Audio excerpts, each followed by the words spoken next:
এখনো পুলিশের লাঠি আর নূরের পিঠ এটা যেন একটা বিশাল সম্পর্কের বিষয় হয়েছে। এটা আমাদের জন্য অতীতে গৌরবের ছিল, বর্তমানের জন্য গৌরবের নয়। ছাত্র অধিকার পরিষদের গঠন থেকে, সংগ্রাম থেকে আজ পর্যন্ত রাজনৈতিক দল হিসাবে পরিণত হওয়ার পর থেকে গণ অভ্যুত্থান পরবর্তী পরিস্থিতির এই সময় পর্যন্ত কেবলই সংগ্রামের ইতিহাসের নাম ছাত্র অধিকার পরিষদ, গণ অধিকার পরিষদ। তাদের সাথে আমার আত্মার যোগাযোগ।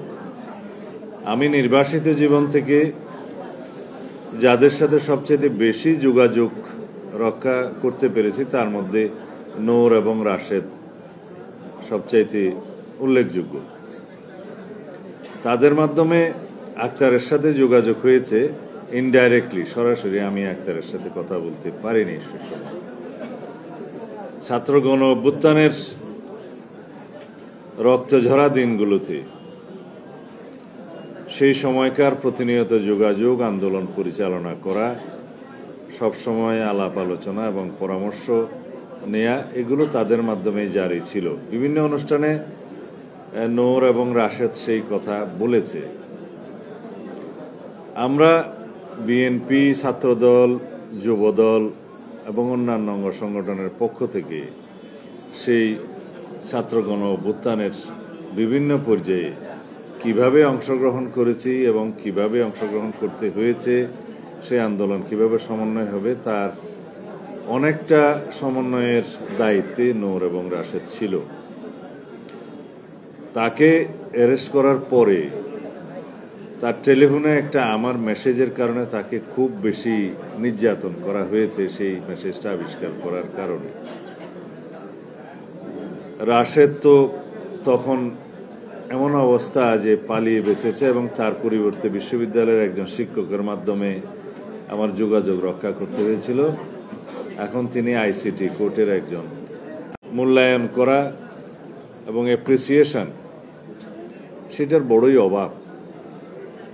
রাজনৈতিক সংগ্রামের ইতিহাসে বিগত 16 বছর 17 বছরের যে ধারাবাহিক সংগ্রাম, সেই সংগ্রামে যতগুলো রক্তের সিঁড়ি নির্মিত হয়েছে তার মধ্যে গণ অধিকার পরিষদের নির্মিত সিঁড়ির সংখ্যা কম নয়। এখনো পর্যন্ত নুরুল হক নূরের কেন জানি আন্দোলনে, সংগ্রামে প্রহৃত হওয়ার একটা ইতিহাস, সেই ইতিহাসে নূরের দীর্ঘ অবদান আছে। এখনো পুলিশের লাঠি আর নূরের পিঠ এটা যেন একটা বিশাল সম্পর্কের বিষয় হয়েছে। এটা আমাদের জন্য অতীতে গৌরবের ছিল, বর্তমানের জন্য গৌরবের নয়। এই সময়ে কেন সেটা হবে?